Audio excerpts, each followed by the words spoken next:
What's going on? What's going on? What's going on, man? It's your boy Jay Howard, aka the official Georgia boy, and you're now tuned in to another episode of Fan of Atlanta 365, man. It's your boy Jay Howard, aka the official Georgia boy. Hey, don't forget to hit that subscribe button, man. Like, share, comment on these videos if you got something to say, because you know your boy always coming back. Don't forget to tell your mama, tell your daddy, tell your sister, tell your brother, tell your dog, tell your cat, tell your snake, tell your rat, and throw in your pet turtle if you got one, man.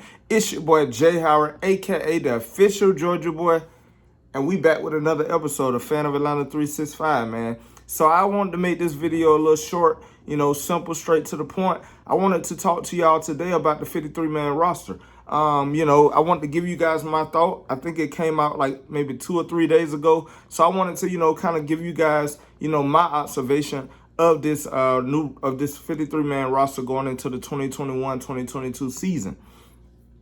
First, let me shout out some people, man. Hey, shout out to my boy Slitter, man. Sports Live in the ATL, man. Y'all go follow that, man. Go subscribe to that man's channel. Great man. I can't wait to work with this guy. I can't wait, can't wait to, to get to meet him. One of my favorite YouTube content creators for the Atlanta Falcons. And also, man, go support Man Mike Sports. Go support the AFN channel, Atlanta Falcons Nation. I love what they got going on there, man. So hopefully one day I can get on that thing. But, I just want to give my shout outs to those guys. CC Ryder, Tagging That Ass 27, Jew Talk Sports, who was Just K Styles, one of my favorite up and coming guys now. Who else I want to shout out?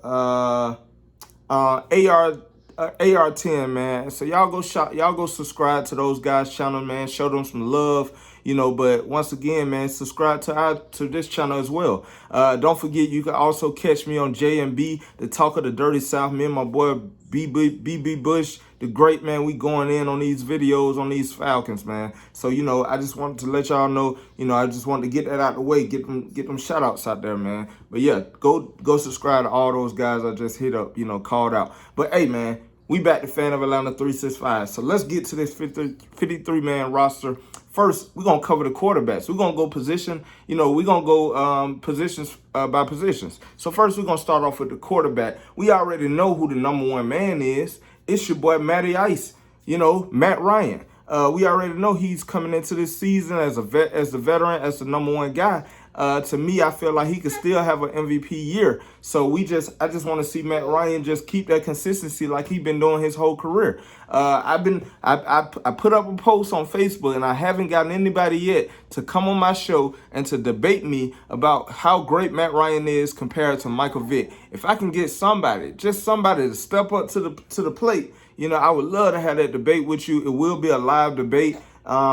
Just hit me up in my inbox, whether Facebook, you can hit me up on Instagram, you can hit me up on Twitter now. I actually got the Twitter, or you can comment on this video and let me know that you want to be a part of that. But, hey, it's going to be a clean debate. Please bring facts and stats. Don't bring no he say, she say. Don't bring your dad opinion. I want to hear what you got to say. I want to hear what the stats say. So I want somebody that's going to be able to argue me down that Michael Vick was better than Matt Ryan.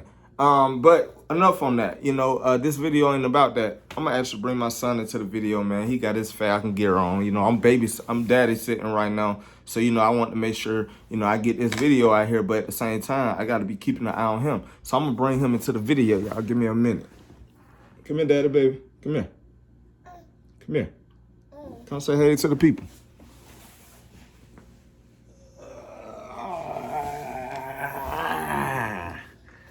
Say hey to the people, daddy, baby. Look. You see him?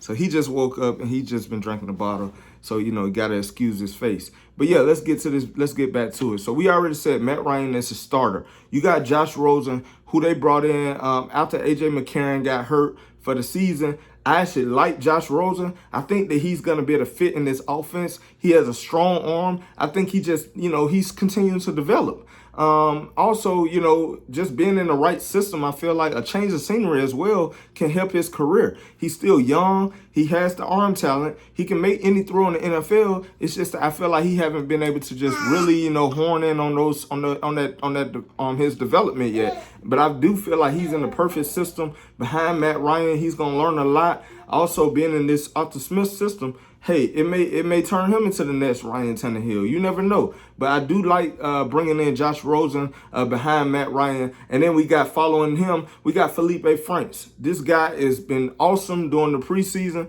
He have given the fans what they want, and that's a running quarterback. I know y'all been wanting that for a long time, but he's actually 6'7", 234 pounds who can run. I do want to see him develop that arm, a little bit more. Like, I want to see him be able to make them throws. But, during the preseason, it was hard to make throws when your line ain't blocking, receivers dropping the ball. He had a lot of drops, a lot of receivers dropping balls that they should have caught. So you can't blame it on Felipe Franks, but I definitely think he's going to be the next franchise quarterback for this franchise if his development goes well, like I think it's going to do. But those are our quarterbacks. Let's move on to the running back crew. Hold on, Daddy, hold on. We got Mike Davis, the veteran, man, the UGA prodigy. Mike Davis back home playing for his home team, man. He's gonna give us that power that we haven't had since Michael Turner, and I think that he's gonna be great for this offense. Arthur Smith already said he wants a running back by committee. He don't need the running back to be the next Derrick Henry. He needs us to be able to produce yards as if, with the running back committee that can give you what Derrick Henry was giving you. So I think Mike Davis leading this running back crew. He's a veteran. He's still good, man. He still got it. So big guy, big truck coming at you. I think Mike Davis will be pretty good in this offense. And then following him up, you got Quadre Olison. I always said Quadre Olison was my dark horse when we drafted him. I kept telling everybody he's going to be that running back that we've been looking for a long time. Quadre Olison finally gets a chance to come out here and show what he got. Dan Quinn for a long time and all the offensive coordinators that we had been holding him back. But now he actually gets his chance, and he made this team. He made the active roster, and I look forward to seeing what Quadre Olison can bring to this offense. I think it's going to be a good thing with him learning from Mike Davis. Next, you got Cordell Patterson. I think he's a Swiss Army knife. He can do it all. He can run. He can throw the ball. He can catch the ball. He can do a lot, man. And he can return kicks. So I think Cordell Patterson is going to be a great Army Swiss knife for this team. He's going to be the jack of all trades, and I definitely think Arthur Smith is going to use him to his ability, man. He's going to use him in different ways that we ain't never seen a player on the Falcons be used. So I definitely can't wait to see what Cordell Patterson is going to bring to this team. And then of course we got the fullback Keith Smith. Keith Smith, he been a great fullback for us for a couple of years now. Everybody know what we gonna get out of Keith Smith. A lot of times he can catch the pass out the backfield. He can run it sometimes, up the middle if you need that fullback dive. But mainly, I just need him to be blocking. I don't need him going out for no routes and all that good stuff. But I just need him to block, man. But that's Keith Smith. He also got the swagger, man. The guy is the most swagged out fullback I ever seen. Let's move on to this wide receiver core. This is the big question that a lot of people had going into the season. With Julio Jones being traded to the Tennessee Titans, what are the Falcons gonna do without Julio Jones? Well, now I'm gonna tell you what we're gonna do. We got Calvin Ridley. Calvin Ridley he's unguardable. It's hard to guard this man. He's a technician with his route running, runs them very crisp. He knows how to get in the end zone, something that Julio Jones, I don't think that he really could do a lot of times. He was great. He was a physical specimen, but what Calvin Ridley gives you, he gives you that explosiveness. He gives you that route running. Julio Jones also gave you that as well, but I just think that Calvin Ridley is a little bit more crisp with it. And then also, now the question is, can Calvin Ridley, take on those double teams and all that good stuff? He's going to get that. I'm pretty sure he got that when Julio Jones was here. But when you have Julio Jones on that other side, it's hard to gauge a receiver based on longevity. Like, what is he going to do in a 16, 17 game season? And then, of course, the playoffs. With Julio Jones on the side, you always had that guy who could force coverage to his side. So you kind of had to beat your one-on-one, or you may have had a double team. But that's the question I have for Calvin Ridley. Can he withstand a whole year, 16, 17 games as the number one receiver when everybody's gonna, put that coverage your way? But I definitely think he can do it. I love Calvin Ridley in this situation. Following Calvin Ridley up, you're gonna have Russell Gage. To me, Russell Gage is, it was about time that he finally stepped into this role, and I think he's starting to embrace it. Like, hey, I am a number 2 receiver, and I can do it, and I definitely think he can. I definitely think last year he started to come on, and this year I feel like with him having more opportunities in this offense with Arthur Smith, they're going to find a way to get him that ball, man. So I can't wait to see what Russell Gage can do. And also, Russell Gage, he can throw the ball. So, look for it. I look to see Arthur Smith mix it up. Give us some gadget plays sometimes with Russell Gage. Then you got Taji Sharp. He actually made the team. He played in Tennessee with Arthur Smith. I thought it was a great pickup when we got him. So he's going to bring that depth to this team. And then you got Christian Blake, who's been, Matt Ryan can throw it to everybody. If Christian Blake has to step in, Christian Blake steps in. If Olamide Zaccheaus, who is another guy who I was going to mention, if he has to step in, Matt Ryan knows how to get them the ball. They can stretch the field. And then last on this roster. Now, this is one question I had. Now, I do love Frank Darby. I loved him coming into this, as one of our draft picks. But I just felt like during the preseason, he really didn't show me anything. He couldn't get open. He couldn't beat man coverage. He did make a spectacular catch in the preseason, but that was pretty much it. He really didn't give me anything. Hey, Daddy, baby, hold on. You want to get on the floor? You get on the floor. Daddy got to do this video. But, hey, show off your gear, son. That's Daddy, baby, right there. Go play. Yes, so Olamide Zaccheaus and Frank Darby, I look forward to seeing what he could do, but I did have a question about his position. I definitely felt like Juwan Green did something, especially in that last preseason game. He was showing out. I felt like he should have made this roster. Even if you put Frank Darby on the practice squad and you put Juwan Green, in the game, I think Juwan Green kind of showed that he deserved a spot on this roster. Also, Chris Rowland, to me, showed that he deserved a spot on this roster. But, I digress on that. But I don't mind Frank Darby. So we're gonna move on from that. Next group, tight end group. We already know the number 1 man, Hayden Hurst. Hayden Hurst is our number 1 tight end. But then we did draft the prodigy out of Florida, Kyle Pitts, who I've been campaigning for the longest. We got to see Kyle Pitts in action that last game, and you saw what he can do.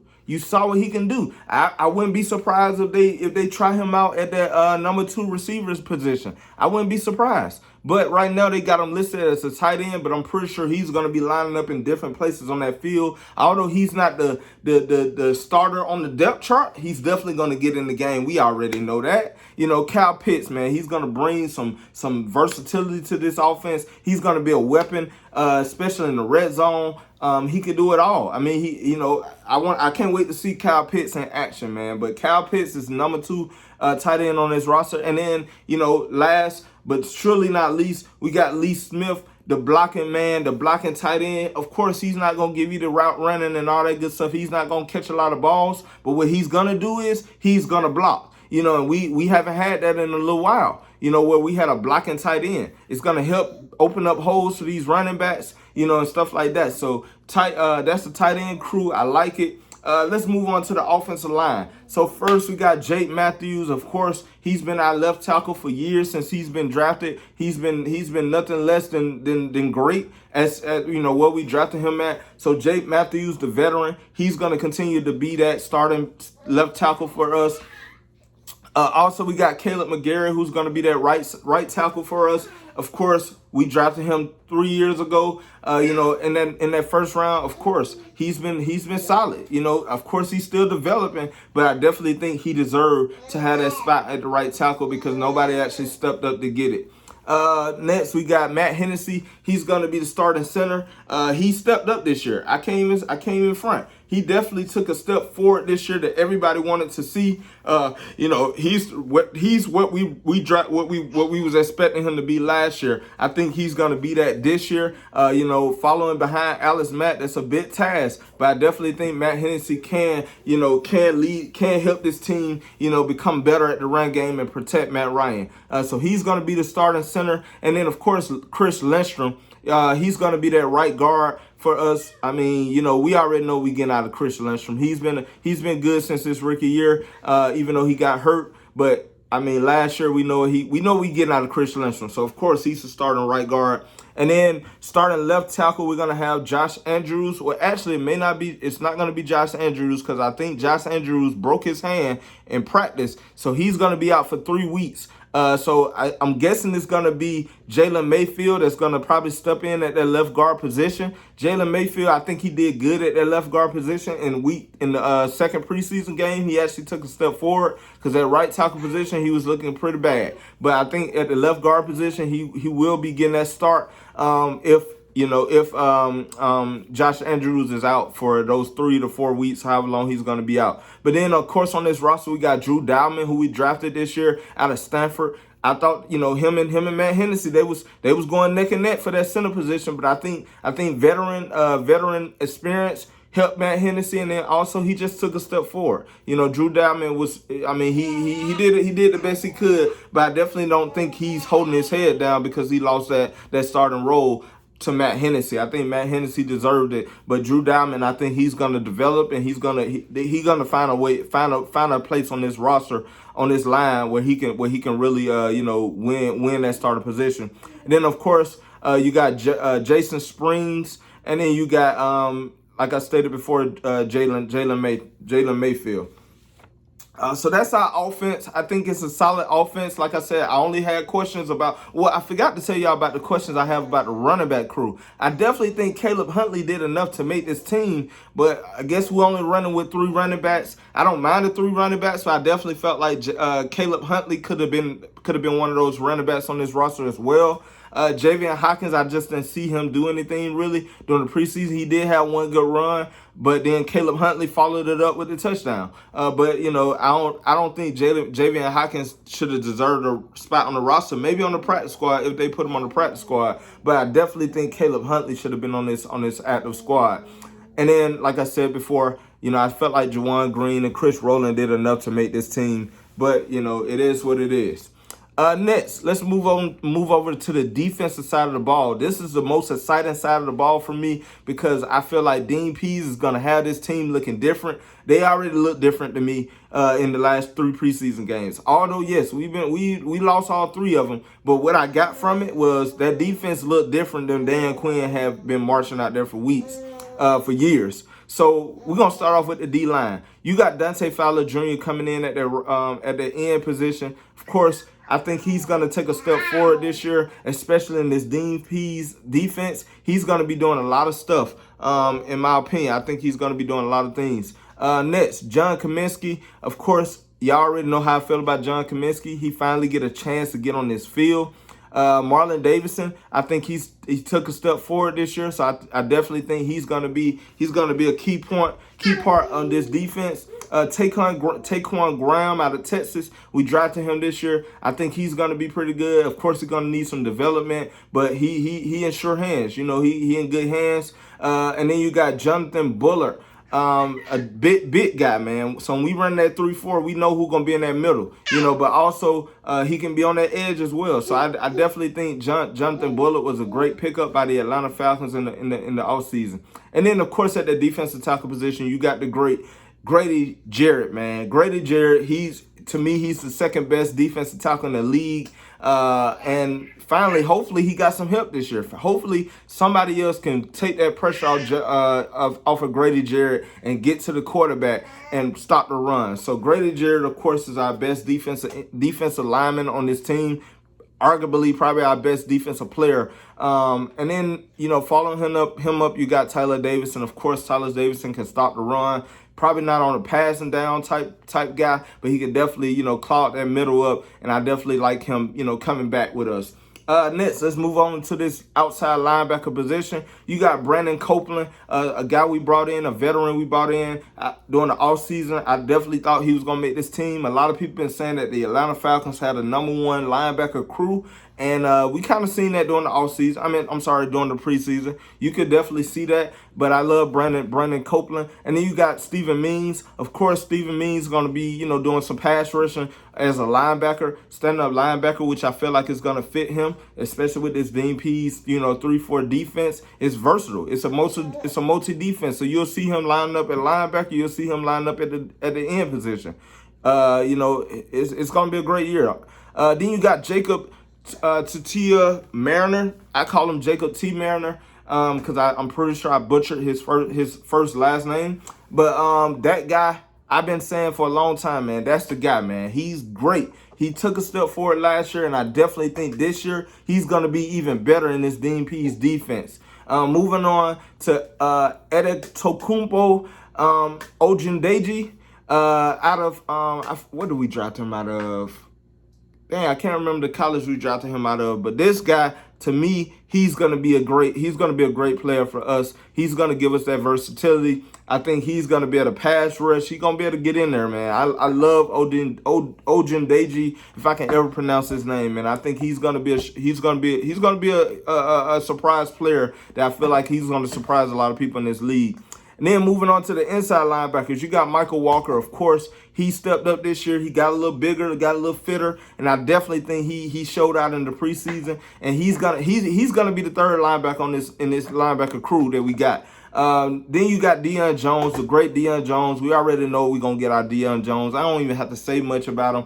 Deion Jones. That's all you got to say, Deion Jones. Then you got Dorian Etheridge, man, he showed out during the first game of that preseason. I felt like the second preseason game, he had some chances, but he missed out on opportunities. And that third preseason game, he was okay, wasn't great, but I definitely think with the development and with this linebacker crew, he's gonna be good, man. Like he showed us in the preseason game. But I love Dorian Etheridge. And then you follow that up with Foye Oluokun. We already know Foye Oluokun last year, he should have made the Pro Bowl. They snubbed him, but I think he's probably one of the best linebackers on this team. I think he's going to eventually eclipse Deion Jones in the next coming years. But especially with him going for this contract this year, he's looking for that big extension. And I definitely think if he has a good year like he did last year and do even better, it's a sure thing, man. So that ends the linebacker crew. We're going to move on to the cornerback crew. So, of course, this is not in no particular order. That's why you may see me holler out some random names first before I holler out the ones that you expect. So this is not in any specific order. So first you got Kendall Sheffield. I think he did pretty good during the preseason. He had, especially during that first preseason game, I think he's starting to develop. I think the game is starting to slow down for him. And so I look forward to seeing what he can do in this Dean Pease defense. And then you got Fabian Moore, a veteran coming from Washington. I definitely think he's going to be probably that number 2 guy. And I can't wait to see how he looks, man. We haven't really gotten to see him, but I definitely want to see, what he's going to bring to the table. And of course, we got the number 1 cornerback, my favorite cornerback, AJ Terrell, man. AJ Terrell coming in this year, he just looked good, man. He looked like he ready. He looked like he ready for the season. He looked like he ready to become one of the top cornerbacks in the league, man. I really think he can be one of those cornerbacks, one of those shutdown cornerbacks. Last year, he did pretty good, even though it was his rookie year, no offseason, no training camp and all that. Man, for him to come in and go against some of the top receivers and hold his own, even though, yes, he got scorched a lot, but he also was there. And that's what I want. That's what I judge, just what I judge cornerbacks off of, especially young cornerbacks. It ain't about, if you're going against the top receiver, of course, they're going to make theirs, but you got to also get yours. And I think AJ Terrell, he coming back in his second year, he's a little bit more wiser, a little bit more stronger, faster. He got better coverage this year. I think he's going to definitely show that he's one of the best cornerbacks in the league. Next, Darian Hall. Of course, he's one of the rookies that we brought in. I definitely think he's gonna be able to develop behind, a lot of these guys. But, I'm looking forward to seeing what he can bring to the table. And then, of course, Avery Williams. Avery Williams had a great preseason, I think, overall. And also, he can return kicks. He actually won the starting position to return kicks in front of Chris Rowland. Of course, he'll probably be behind Cordell Patterson, but definitely he can return some kicks, man. So I definitely think he's going to start off on that special teams. That's how he's going to make his name before he eventually come in and be one of those cornerbacks. Let's move to the DBs. So we got TJ Green. Of course, I felt like he was going to make this team. He's a thumper. You know, they lined him up he got to play a little cornerback, but mainly he's going to be playing a little safety. And then you got Jalen Hawkins. He stepped up this year. I think last year, you know, he really kind of still didn't find his footing. He really didn't get a chance either. But I definitely think in this preseason, he showed that, hey, man, I'm here. So he may not start this year, but he's definitely going to get on that field this year behind Eric Harris and Deron Harmon, which I just told y'all who the next two that made this roster. Eric Harris and Deron Harmon, I think they're going to be the starters at the safeties positions. They're both veterans. Eric Harris, man, he can cover. He got good size on him and everything. And Deron Harmon, of course, he's a veteran who can cover as well. And they can thump. If they need to, they can thump. So I definitely think they're going to be good for this team. And then to end this position, we got Richie Grant, the guy who we drafted in the second. Excuse me, we drafted him in the second round. I definitely think he's going to be a great guy for this team as well. So that's the roster, man. I love this roster. Okay, I'm sorry. We got Younghoe Koo, and for some reason I didn't get the special teams. I know we got Younghoe Koo. I forgot the punter's name, but I get that information to y'all as soon as possible. But yeah, man, that's the roster, and I hope y'all enjoyed this video, man. I just wanted to make it quick, but straight to the point, man. So, hey, it's your boy Jay Howard, aka the official Georgia boy. Thanks for tuning in to FanOfAtlanta365, man. It's your boy Jay Howard, aka the official Georgia boy. Don't forget to tell your mama, tell your daddy, tell your sister, tell your brother, tell your dog, tell your cat, tell your snake, tell your rat, and throw in your pet parakeet if you got one, man. Hey, it's been another episode of FanOfAtlanta365, man. It's your boy Jay Howard, aka the official Georgia boy. Subscribe to the channel, like the channel, comment if you got something to say, because you know your boy always coming back, man. Hey, I'm out of here.